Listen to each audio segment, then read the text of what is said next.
fazer as coisas, tá assim porque não se cuida, tá assim porque é relaxado, e não é Uhum. nada disso. São outras questões envolvidas. E aí eu quero trazer umas informações que eu acho que são muito importantes quando a gente fala de excesso de peso, de obesidade, a gente está falando de saúde. Parece muitas vezes que quando se toca nesse assunto, a questão é só estética. E não é. Porque olha só que interessante esse dado aqui, né, de prevalência, né? A obesidade, ela hoje, ela é uma das doenças de maior prevalência. E vejam bem, a gente está falando de doença. Doença? Então não existe isso. Se eu desenvolvo uma gripe é porque eu fui sem vergonha? Se eu desenvolvo uma gripe é porque eu tive preguiça? Não, nada disso, né? Só que a obesidade, ela tem esse estigma, ela passa, o excesso de peso passa por esses julgamentos, sabe? E hoje, tem uma estimativa de que mais de 65% da população brasileira ela esteja obesa. E mais de 25%, aliás, é o inverso, da população brasileira, 65% tem um excesso de peso, né? Estão com excesso de peso. E em média 25% são obesos, porque daí já é outro nível, né, de classificação. E qual é a questão aqui? Ah, mas é excesso de peso, não é obesidade. 65% é só Uhum. excesso de peso. Excesso de peso podem ser 3 quilos, 4 quilos, 5 quilos, aquela coisa que não incomoda, que não está fazendo diferença ainda no teu dia. A questão é, a tendência é que o excesso de peso evolua para a obesidade. E aí a gente está falando de uma questão muito séria de saúde. Uhum. Porque se tem os dados de IMC, que são os índices de massa corporal, para classificação de obesidade, de eutrofia, que seria peso normal, ou enfim, de baixo peso. E tem o cálculo de IMC que diz que se a gente atinge o número 30, dividindo o nosso peso pela nossa altura ao quadrado, a gente chegou na obesidade. Só que eu preciso dizer que isso é uma grande ilusão. Pensar que eu chego na obesidade quando eu atinjo o IMC 30 é uma grande ilusão. E eu vou explicar por quê. É uma ilusão porque a obesidade, lembra que eu falei que o excesso de peso evolui? A tendência é evoluir para a obesidade quando não se toma nenhuma iniciativa antes? Então, a gente não é obeso quando a gente chega no IMC 30. A gente já está obeso muito antes. Muito antes.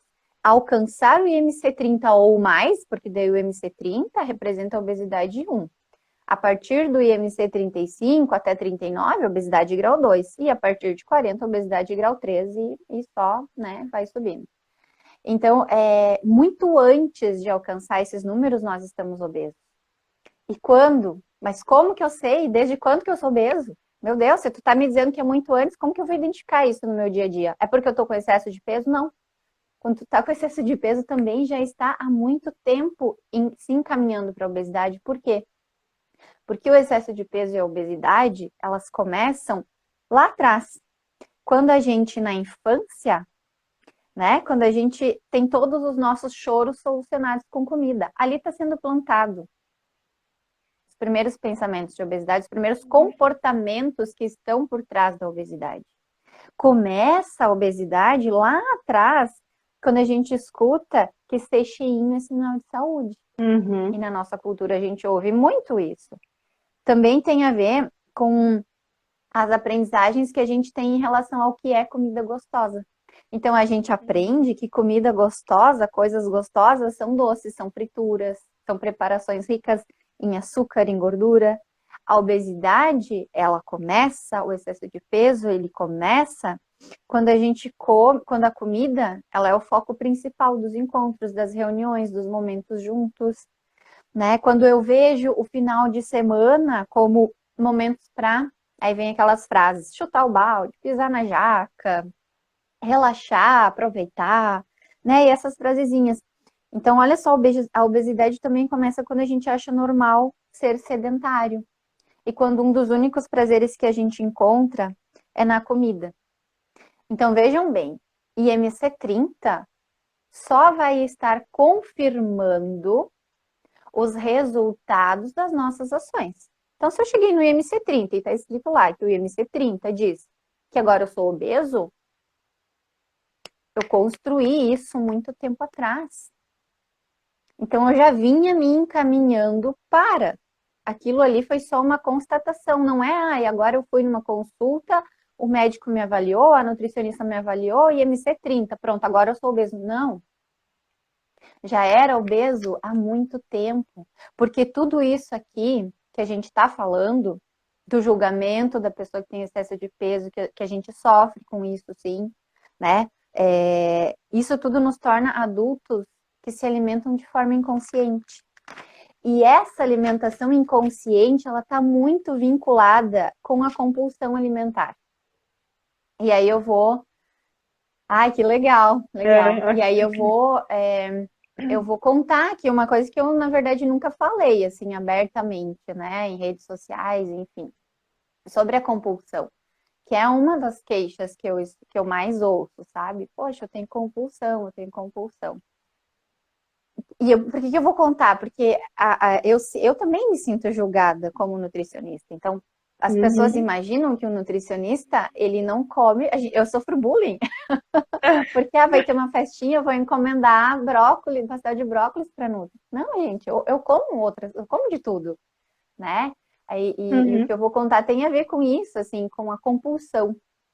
Porque, embora eu já tivesse passado por momentos de compulsão muito sérios na minha vida, desde a infância, e em função dessas frases que eu fui trazendo, eu ainda hoje, formada em nutrição, atendendo e ajudando muitas pessoas a superar isso, eu ainda tenho episódios de compulsão. Quer dizer, Gladys, então que tu não é capaz de me ajudar? Não, eu sou, porque eu vivo isso. Porque eu sei o que é uma crise de compulsão alimentar. Porque eu já superei 90% da minha compulsão. E, na verdade, pelo resto da vida eu vou lidar com isso. Não significa que agora eu estou aprendendo a lidar com ela, eu estou vendo outras possibilidades, não significa que a partir de amanhã nunca mais eu vou ter um episódio de compulsão. Não vou. Só que o que acontece é que eu consegui entender as fases da compulsão.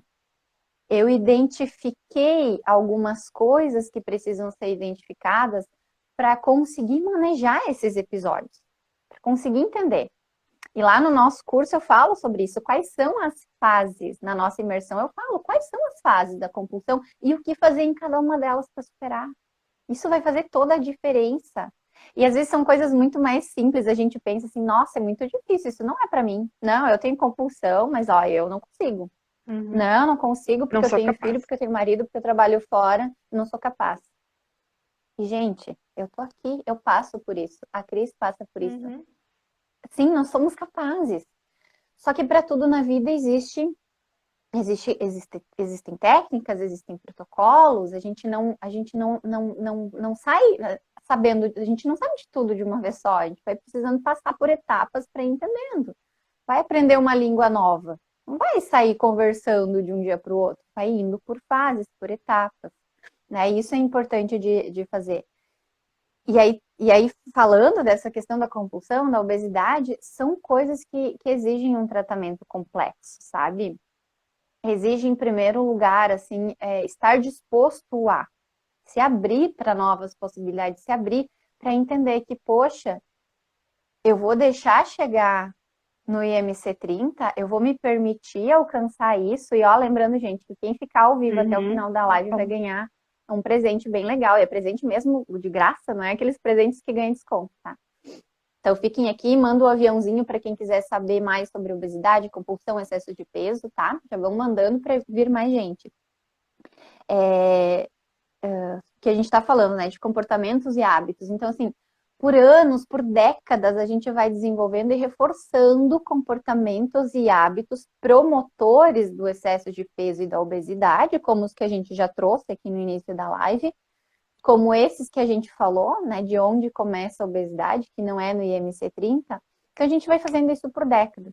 E quando a gente se percebe nessa condição, quando a gente se percebe na condição de excesso de peso, na condição de obeso, porque algum profissional falou, ó, IMC tal, agora tu é obeso. Quando a gente se dá conta que chegou nesse lugar, é natural que a gente queira resolver isso o mais rápido possível. Porque a gente sabe que a obesidade traz risco de doenças muito sérias, como diabetes, hipertensão e outras, né? Outros danos ao organismo. A gente sabe dos riscos que tem, né, na obesidade. Só que vai doer encarar isso. De novo, foram décadas reforçando e agindo de maneiras que me fizeram construir aquele castelo da obesidade. E com o medo eu quero resolver de um dia para o outro. Só que eu também sei que vai doer, que eu vou ter que encarar alguns processos, que eu vou ter que talvez fazer coisas que eu não tô bem, não, às vezes não é nem com vontade, dizer, não é preparado. Porque talvez a gente não esteja preparados para de um dia para o outro fazer mudanças na nossa alimentação. Talvez a gente precise ir com calma, talvez a gente precise talvez a gente precise procurar outras ajudas também, e a gente vai precisar de uma coisa muito importante que às vezes a gente esquece de considerar, que é o engajamento nesse tratamento complexo para o excesso de peso e para a obesidade. Por quê? Porque assim, ó, não adianta querer resolver hábitos de décadas e anos com uma conversa de 1 hora com o terapeuta. Exatamente. Ou com uma consulta de 1 hora com a nutricionista. Ou com uma tentativa de mudar os meus hábitos, talvez alimentares, ou talvez de rotina, ou talvez de estilo de vida. Não. Porque o que é 1 hora contra décadas de outras ações? E aí, nesse momento, vem esse sentimento. Eu não consigo. Uhum. Porque o processo, como a gente sempre fala, o processo não é ter paciência para o resultado chegar. O processo é viver cada dia com tudo o que precisa ser feito. Isso é o processo. Mas eu vou sofrer com isso. Mas, poxa vida, todos os dias eu vou ter que lutar com alguma questão minha. Sim. Uhum. É isso. Autoconhecimento. Sim, é verdade. Uhum. É isso. É todos os dias eu ver um bolo de chocolate e pensar 10 vezes se eu vou querer comer. Sim, vai ser todos os dias por um tempo. Porque depois, quando essa decisão ela fica ancorada e a gente entende por que eu estou fazendo uma escolha diferente e que aquilo sim é o que vai me fazer bem, essa escolha ela começa a ser mais natural. Então daqui a pouco vai ter um bolo de chocolate. Não, hoje eu não quero, obrigado, vou comer uma fruta. Vai ser tranquilo, vai ser natural. Vai ser natural. Vai ser normal, que é a diferença entre o se esforçar e o se forçar. Porque quando a gente se força a algo, a gente tende a desistir, a deixar de lado, a não querer mais. Quando a gente se esforça, e o mindset é totalmente diferente, que a maneira de olhar é totalmente diferente. Quando a gente se esforça, vai exigir de nós, mas a gente vai conseguir continuar. E por que quando a gente se esforça, a gente consegue andar? Porque a gente vai olhar de outra forma e vai ancorar os motivos que me fizeram começar aquilo ali. Como eu com a compulsão. E com as fases que eu descobri que ela tem. E com os passos que eu dei em cada fase para superar. Né? Então, e exige investimento, exige superação, né? Eu acho que isso são coisas que a gente tem que ter claros na nossa mente. Assim, vou ter que investir, porque muito tem, não quero gastar dinheiro. E é uma outra maneira também da gente olhar, tá, mas é gasto de dinheiro? Porque gastar é quando a gente bota o dinheiro em alguma coisa que nem nos dá retorno. Isso é gasto, tô desperdiçando. Mas o autocuidado é um gasto? Será que é um gasto? É um investimento. E se a gente for olhar, gente, sério mesmo, olhar, às vezes isso não é prioridade. Porque eu ainda prefiro usar o meu dinheiro, sei lá, comprar roupa, para comprar sapato, para passear no shopping, para. Ok, não tem problema nenhum. Só não vale dizer que o investimento feito em si mesmo é caro. Isso eu não posso aceitar, porque não é. Quanto custa? Se tiver alguém aqui assistindo que toma remédio, quanto custa uma caixinha de remédio diurético? Que geralmente na hipertensão precisa tomar. 200 e pouco ou mais. Tem remédios que custam muito, medicamentos que custam muito mais. Quanto custam os medicamentos do diabetes? E geralmente as coisas vêm casadinhas. Ou diabetes vem primeiro, depois hipertensão, ou vem hipertensão, depois... mas geralmente elas casam. E aí eu deixei de investir em alimentos mais saudáveis, porque eu acreditava que era caro comer saudável e não é. Vocês acompanhem meu Instagram, vocês vão ver, Uhum. não é. Porque a gente pode comer arroz branco, a gente pode comer feijão, a gente pode comer tomate. Tá, o tomate tá caro, come a cenoura tá cara, come o alface. Semana que vem compra outra coisa. Então, assim, quanto custa gastar em remédio e medicamentos, né? A gente não vai ter opção. Com alimentação eu ainda tenho, não gosto desse, vou comer o outro. Com medicamento, não. O médico disse que é esse, custa tanto, vai lá e compra e toma. Ponto. Sabe? Quanto custa, gente, não sair de casa porque não tem uma roupa que vista, que se sinta bem. Porque a autoestima tá lá debaixo do pé. Quanto custa não conseguir brincar com os seus filhos porque não consegue sentar no chão? Porque não tem energia para chutar uma bola com o filho. Quanto custa isso, gente? Sabe? E a gente vai colocando a nossa vida nas mãos do externo, da Uhum. indústria, da comida. Porque muitas vezes dar o primeiro passo para alguém que desenvolveu obesidade é muito difícil por causa disso.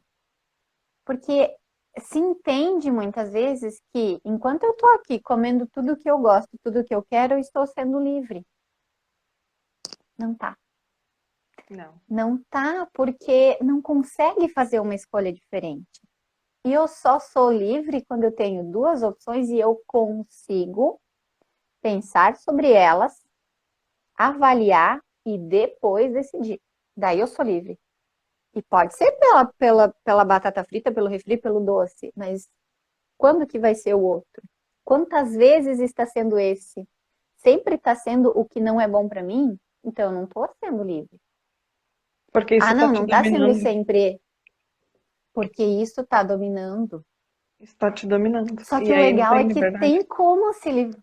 Não tem. E o legal é que dá. Tem como se libertar disso. Eu consegui. A Cris conseguiu. Porque aqui é compulsão. Se eu sou compulsiva, eu simplesmente pego, faço e eu não consegui pensar antes. É agir sem pensar, sem raciocinar, sem Uhum. parar, sem fazer uma pausa, né? E eu queria Exatamente. muito trazer a palavra superação aqui e Uhum. dar uma destrinchada nessa palavra. E agora entrou alguém que Superação. já se superou muito nessa vida, né? Manda no aviãozinho para as amigas. Isso aí. Olha que legal se a gente separar essa palavra em duas. Superação, Ação. superação. E quando a gente quer vencer a obesidade, quando a gente quer vencer o excesso de peso, quando a gente quer mudanças benéficas na nossa vida, vai exigir superações. Só que essas superações, elas nem sempre vão ser coisas muito grandiosas. Pode ser um passo de cada vez. É, Hoje eu escolho tomar água. É uma superação.